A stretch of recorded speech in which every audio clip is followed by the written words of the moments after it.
Good morning and welcome to another online Awaken sermon. And you are all in for an amazing surprise this morning. Here is one of my favorite people in the entire world sitting across from me on a computer screen, Dan Haugh. Hey Dave, good to see you and my Awaken friends. It's good to be back with you, although it's a little bit different than last time. But it's good to see you all again. And Dave, thanks for the opportunity. Of course. So glad that you can be on here with us this morning. Dan, what he's referencing, he spoke at Awaken probably about 3 years ago. It was November, 3 years back, 2017. And now he gets to join us virtually. So Dan, can you give us a little update for anyone who wasn't there the last time that you spoke at Awaken? Maybe you're a new face for some people. Maybe some people forgot you. I don't know how, but maybe they did. Can you explain a bit about your role at Round Hill Community Church and what you do there? Yeah. So I'm the associate minister at Round Hill Community Church, which is not too far away from you all in Connecticut. And I've been there for 5 years. And so part of my role is to oversee and kind of direct all the children's and youth programs, do pastoral care, and also take care of like our outreach and missions locally and globally as well. So I do a little bit of everything. I wear lots of different hats, some funny hats, some funky hats, some hats turned on backwards, some cowboy hats, all different hats at different times. A little bit of everything. Awesome. And you actually just had a bit of a break from Round Hill Community Church, have you not? Oh, I have. Yeah, so You've been on a 3-month sabbatical, is that correct? 3-month sabbatical. And I actually, so as we're recording this now, I actually go back to work officially tomorrow. Yes, so my 3-month sabbatical, which was really a gift provided to me from the congregation. So Round Hill has this sort of policy that after a certain amount of years of work, for Round Hill it's 5 years, they'll give you a break. And the idea for this break is to have an extended time of re-rest, of reflection, of recreation, whatever you need to do to come back really feeling refreshed and re-energized for the work and the ministry ahead. So I do feel very grateful for that. And it's been a really good 3 months. It came at a good time. As we all know, the spring was a very challenging period for us all, personally, professionally, for churches going through the quarantine and COVID. And so the break came at a good time for me personally and for my family as well.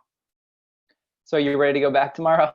No, I am not. So Awaken, please say a prayer for me as I go back. And, one of the interesting things is I actually don't know when I'm going back to. I mean, just as we talked about when I preached at Awaken 3 years ago, just think of how much has changed in those 3 years. Well, almost equally as much has changed in the span of 3 months from May, when I was last working, to now. So much in our world, so much in our society, and I think so much in my church has changed, and I don't even know what to expect when I go back. So it'll be a very interesting time. But I do think and believe that I am in a better place to be able to come back to work and to be able to face the challenges that I need to face, that we all need to face, thanks to the rest I had into the sabbatical. Yeah. Well, okay, so 2 questions for you. First, you mentioned you're not sure what you're going back to. The purpose of a sabbatical is to basically completely step away from everything. So you've had no contact with the church whatsoever in the past 3 months, right? Zero. I haven't checked my email. I deleted my email and all social media accounts. I've seen some people outside, like at restaurants, and they kind of avoiding eye contact. I'm avoiding eye contact. Oh, yeah, I'm turning away. Like I was going on a jog the other day. I saw somebody and I turned the other way and tried. Yeah, it was a little embarrassing. So I haven't seen anyone. And here's, for people that may not know, the real challenge of it all is I live on church campus. So I think that goes for 3 months. You don't have to see anybody when you live on church campus. It's been Is that why you got tinted windows the past couple months? Oh yeah, tinted windows. Yeah, those curtains that block out everything, and it's we never go outside for 3 months. So you really are just stepping into a complete unknown tomorrow. I really am. Yeah, and then I'm preaching on Sunday. So Are you really? I am. Yeah. I didn't know that. Yes, I am. So I'm just jumping back in. Well, you'll be preaching 2 places on Sunday because this is going to be airing on Sunday. So you'll be in 2 places at once. I'm going global. I'm preaching multiple locations, multiple spots, multiple congregations. I like it. Yeah. Hey, I do what I can for you. So, okay, let's talk a bit about, here you are, May. You're about ready to step into 3 months of this sabbatical, and that you explained to us: rest, reflection, recreation. What were some of your hopes, some of your dreams and aspirations at the end of May as you began approaching this period? I was hoping to grow a beard. So, I see you've done that well. accomplished, yes. So here's the reality is, partly because of COVID, and probably a large part of that, but also just 5 years of ministry. And Dave, you can appreciate this. It can be exhausting, and when I had left, we had lived in France. And so we moved back, and I had like a 6-day break between leaving one job and moving back, relocating, starting another job. And then I just went full steam ahead for 5 years. And our church was in a development phase, kind of a rebirth phase. So the 5 years were really intense, very meaningful, great challenges, lots of accomplishments, failures, successes, all of that. And I was just tired, to be honest. I think I was exhausted, and I didn't even realize it. Other people were beginning to realize it for me, and sort of hinting at, I just need some time to kind of step back and to reflect and to realign myself with, kind of get in touch with my heart again, and to do some work on the soul. So one of the things that was my personal goal was to really see my soul taken care of, to restore my soul for myself and for my family, for my faith, and for my congregation. And the way I was going, I just didn't have the time, or at least I should say I wasn't making or prioritizing the time that I needed to do that internal work. And that was my main goal for the sabbatical, was through an intensive week away, which I did, through intentional reading, conversations, times with my mentors, obviously via Zoom, all these things that it would attend to my soul and kind of my internal state of affairs, and that would hopefully have external benefit and just a good impact. Yeah, spilling over into every other area. Yeah, exactly. And one of the things, I read this great story from the Jewish tradition, and I think this was true for me and maybe for a lot of us. So there was this rabbi that was watching this man running really fast, and this rabbi said, "Oh, excuse me, why are you running?" And this young man said, I'm running after my fortune.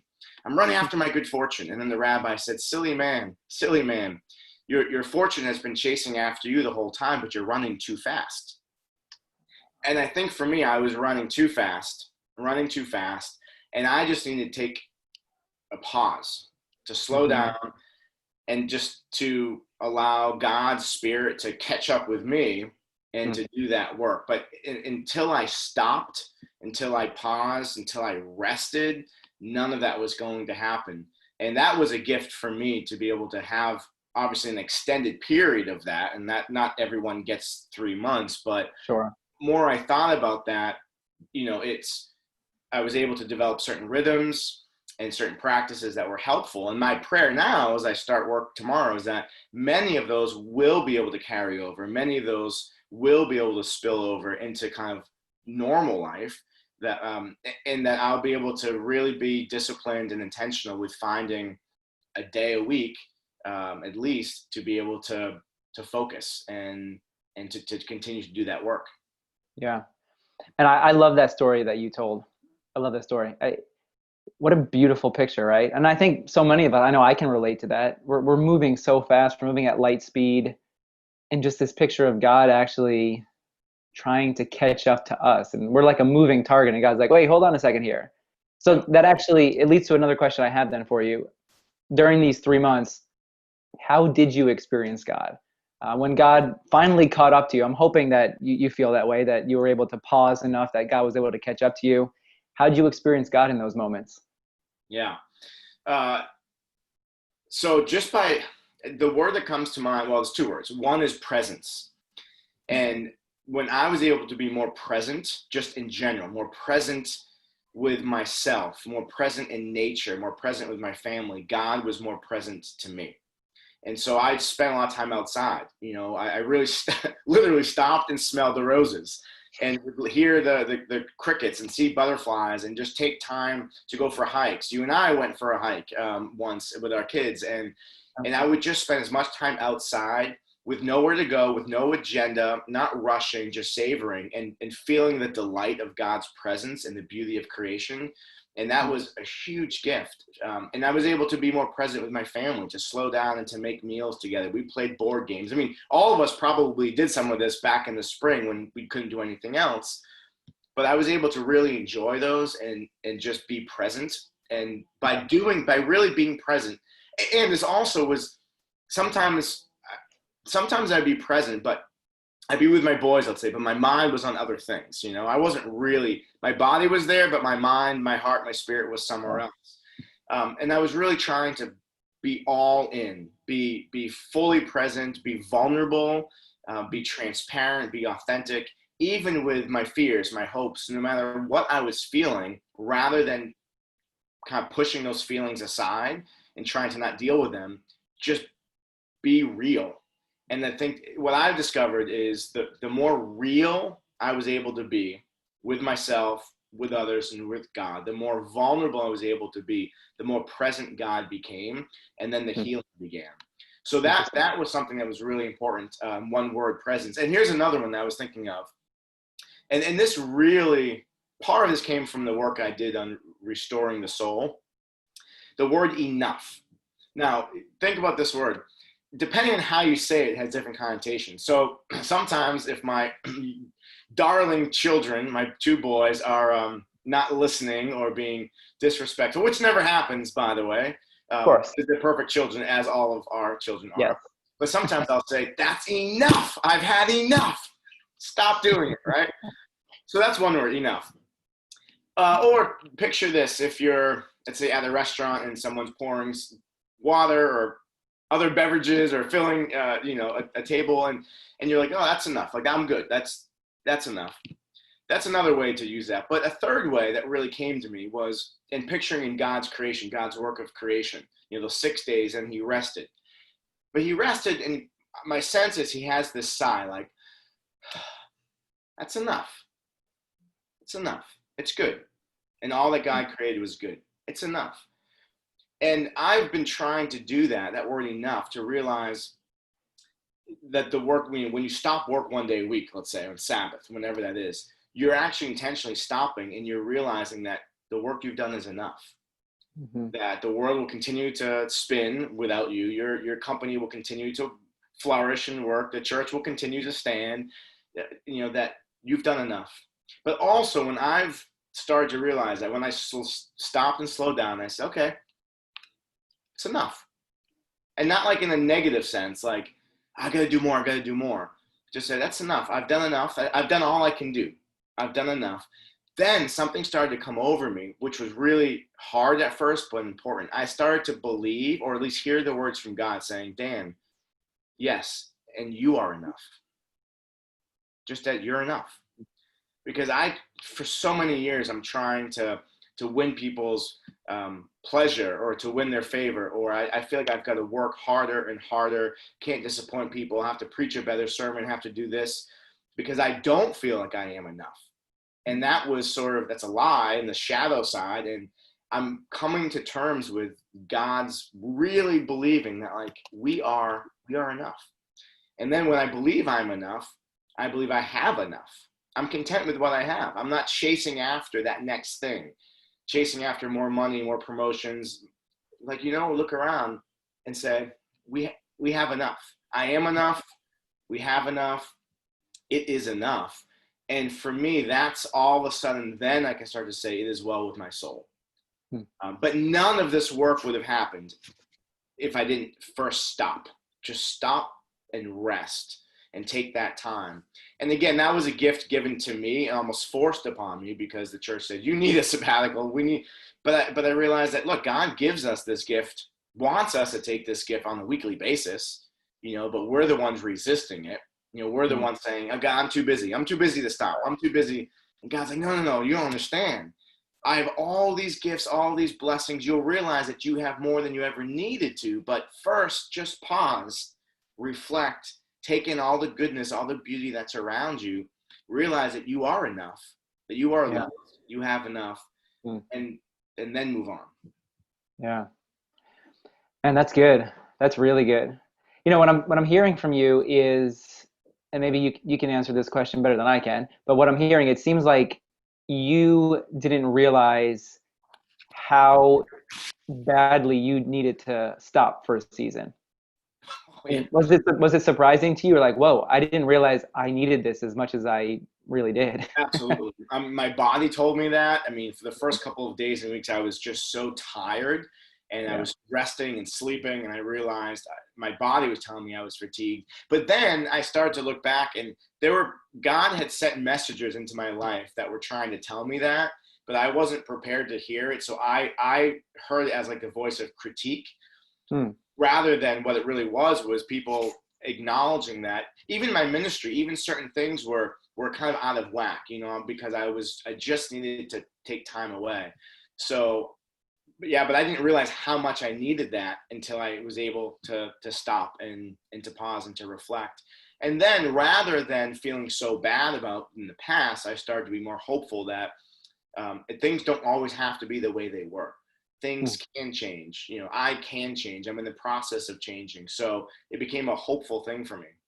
Interesting. Which you didn't even realize until, or you didn't even think that it was possible to change until you ceased for a moment. Oh, yeah, I just figured that things internally, all my struggles, all my fears, all my flaws and weaknesses, and again, we're always going to have those, but I just figured, well, that's who I am, right? I'm just going to have to deal with those and live with those and hope that some of them aren't uncovered, hope that I can mask some of them by overworking or whatever. But then I realized, no, that we're always going to be flawed, but these things can improve, they can change, they can be completely transformed. And even external situations, if somebody's in a situation where they just think they can never get out of it, it will always be like this. I think that's not the voice of reason. It's not the voice of hope or faith. That's the voice of fear. And I unknowingly and unwittingly sort of believe that about myself. Not that my situation is bad, but I sort of just vision like, okay, this is what life is going to be like. Right, this is how it's going to be. It's always going to be this way. And it's fine. It is what it is, but there can be no alternative. There can be nothing else. But that's a lack of creativity. That's a lack of imagination. And one of the things as I was reading, and some great authors like Brené Brown has been really good. Really appreciated reading her, and Pete Scazzera and just a few others. They say, look, when you can stop and when you can rest, and what Brené Brown would say, and I agree, is when you can begin to practice being vulnerable, that can unlock and unleash compassion, connectivity, creativity, imagination, to be able to begin to not just dream, but believe of what can be, what the possibilities can be. But you need rest to be able to do that. I'm reading this book right now. I think the author's name is Susan Beaumont. It's about liminality and being in the space of this like unknown, like you're not exactly sure where you're going, and we're all of us are in this space of liminality, this liminal season. But she makes a really good point. She said, like, and it's written for pastors and congregations, but anyone could benefit from it. She's like, when you're really uptight and strung out and you haven't rested, you might come to a decision and you'll see, well, it's black and white. There's only this or this. And both are really bad. It's like, well, I got to choose a lesser of two evils, right? If I choose this, well, then this group of congregation will really be upset. If I choose this decision, then this group will be really upset. She said, but when you're actually embracing that time of liminality and you take time to pause, to really listen to all scenarios, to all solutions, and you're more attuned to the divine presence, to God's Spirit, who is not just with you, but ahead of you, is actually leading, is ahead of you, then very often, and she did all this quantitative and qualitative studies and research, she said leaders will come back and say they discerned, they discovered, often not just by themselves, with other people, that there's a third option, or a fourth option, or a fifth option, that things aren't always as they seem. Whenever we feel like we're locked in, it's generally stress, anxiety, worry, fear, a lack of rest that is making us feel that way. So when we can develop some of these sacred rhythms and better routines to be able to pause and just breathe and listen to God and listen to our own hearts and listen to the hearts and the voices of others, then that can start to change the whole narrative as well.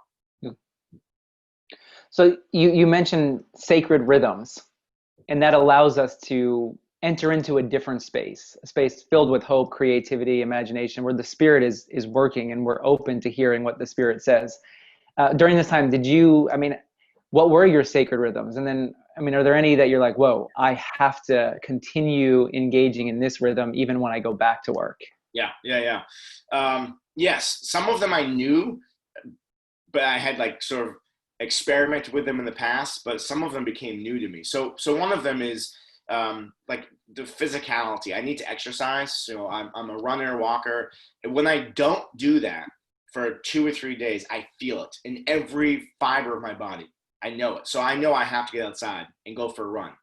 Exercising, releasing those endorphins, just you feel better. And what I, at least for the first 2 or 3 months of during quarantine, I would go for a daily walk, regardless of the weather. Because also every time you go for a walk, even if it's the same path, the weather's always different. So it's always going to be a different experience. Always.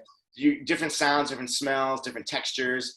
And so for me, getting outside on a daily basis, exercising, and even if I wasn't running, like going for that daily walk.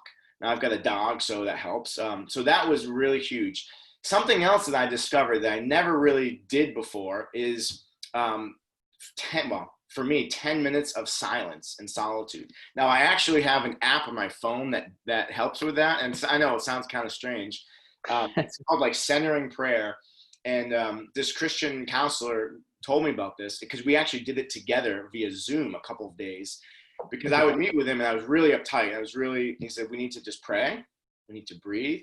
Yeah. And so he taught me some really helpful postures for my body.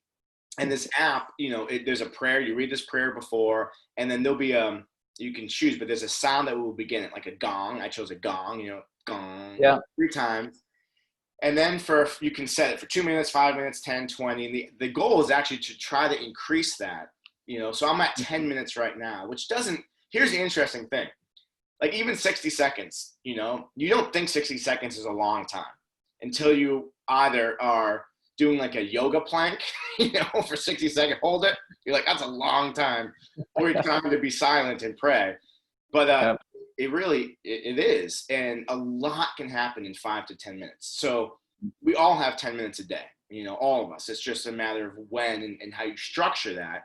So I've been doing that. And I'll tell you, Dave, the days that I don't do that are very different days than the days I take that 10 minutes and it's just silence.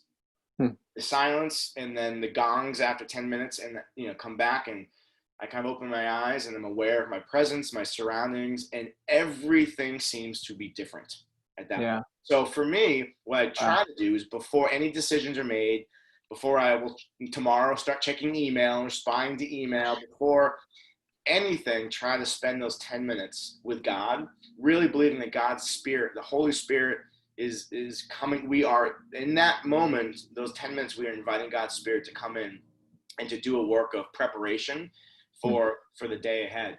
So that's something. And then the third thing I've been trying to do, I don't do it as faithfully as I want to, but I have by my nightstand a composition journal, just a regular composition journal. And I've made it my own gratitude journal. It's pretty simple. The idea is at the end of each day, I just bullet point, could be one thing, could be 10 things that I was grateful for that day.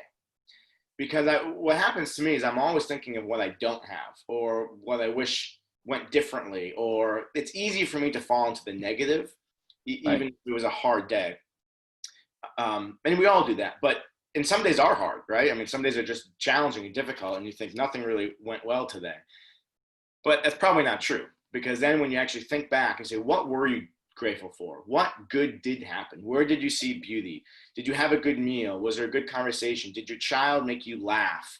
Did you get outside and see a bird? Whatever it might be, you start to realize there's a lot of things that I have to be grateful for, let alone just the fact that I have a roof over my head, or a car that I can drive safely in a rainstorm in and didn't get into an accident. Like all these times, they start to pile up. And what that does in our spirit, without even having to pray, without even having to say, dear Lord, I'm grateful for, we are expressing our thanks and our gratitude.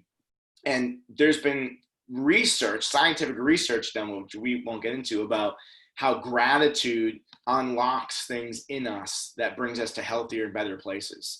And so for me, that's been very helpful. And it can be very simple. I mean, it can really be 2 minutes a night where you're just jotting down something, and you may not think it's making a big difference or an impact. But then also, if those are kind of some of your final thoughts of the day, I believe that it helps enter into that night with just a better spirit posture. Yeah, that's what's on your mind as you drift off to sleep. Right, yeah. Could be worse things to be thinking about. There's always worse things to be thinking about, yes. Yeah. So this is helpful. At least it's helpful for me to not think about those things. Oh, of course. Right. That's what you are giving your intention to the last. What you give your intention to has power, it has impact on you. Yep. And I think that's the thing that, I thought about with the Sabbath, weekly Sabbath, or just these routines, these sacred rhythms, is just be intentional. If you are intentional with it, that alone, just your intentions alone, whether you follow through or not, the intentions alone can be very significant and helpful. Yeah, so I was going to ask, obviously all of us can't have a 3-month period where we can turn it all off, shut it down, and rest. Right. And you gave us 3 extremely helpful and simple, these are simple practices: silence for 10 minutes, gratitude journal, physicality, movement. What would be your final piece of advice, your practical piece of advice? What would you want to say to us if we are, I guess, still on the fence about rest or slowing down? What would you want to say to the Awaken congregation about this whole practice of rest? Do it. Try it. You won't be disappointed. No, I think God knows exactly how we're wired, and that we were made to rest. And we get so so many problems happen, whether we realize it or not, because we're not resting. And so I think it's the reason why it's a commandment, that God tells us, remember the Sabbath, remember who you are, keep it holy, keep it separate, keep it special, keep it set apart. Not out of duty. It's because it's actually one of the greatest gifts and blessings that you can experience. And you won't know it until you do it. So I would say just do it. Start small, start intentional. It doesn't have to be a 3-month period. It doesn't even have to be a full day. But what if it's a part of a day? If it's your Sunday, beginning with worship in church, and then you carve out 3 or 4 hours that afternoon to be able to rest, to find something really enjoyable to do that just brightens your day. God will show up in that process, and you won't be disappointed. And one of the things that can be helpful, again, like thinking about practical things that kind of create a boundary around this, is even, make a small list of, during that day, during your Sabbath or those 3 or 4 hours, what will you not do? Like, I will not check my phone. I will not go on social media. I will not do this. And just stick to it. And then what are the things that you will do? And if you just have a little list, and again, start small, start with a Sunday afternoon or something, and maybe you can expand that to the whole Sunday. But I really think it's beneficial. It's changed my life. It has opened up my heart. I feel, again, we're all going through this pandemic. It's still stressful and anxiety provoking. But for me, personally, spiritually, I feel that I'm in a much better place to now deal with the emotions and to deal with everything because of rest, because of what God and God's Spirit was able to do in me during those times of slowing down and focusing on God, saying, I'm enough, I have enough, and really seeking to be in that divine presence. That's good. That's a good sales pitch for rest. There you go. Yeah. Rest. It's what your body needs.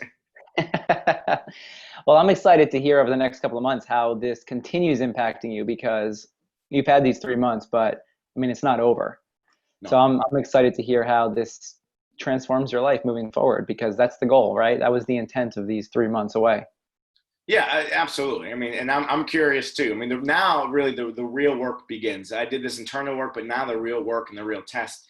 So your prayers, Dave and Awaken, your prayers for me, I covet I would really ask for that. And we're all in this together. And let's not forget, we're all in this together. We're partnering with God and bringing hope and renewal and restoration to lives and to communities and to our world. So we need rest so we can be about the work that God has for us. That's where it starts, with us. Yeah. Amen. Well, hey, can you do one final thing for us? Would you mind saying a blessing over us this morning? Yes, yeah, of course. I'd be honored to. Gracious and good God, we thank you for the gifts that you have given to us, the gifts daily of just your presence, of your favor, of your blessing, knowing that we are beloved daughters and sons of you, that we are enough and we have enough. I pray for Pastor Dave. I pray for the Awaken community, that you will instill upon them a spirit of renewal, a spirit of restoration, that they may be able to embark on this journey together of seeking greater rest, so that they may be greater connected to one another and connected to you, that you might unleash and unlock compassion and energy and creativity and imagination in their community, that they might bring hope and healing to the community and to the world. So thank you for them. Thank you for their work and their witness in our area. And I pray blessing and favor upon them. In Christ's name, amen.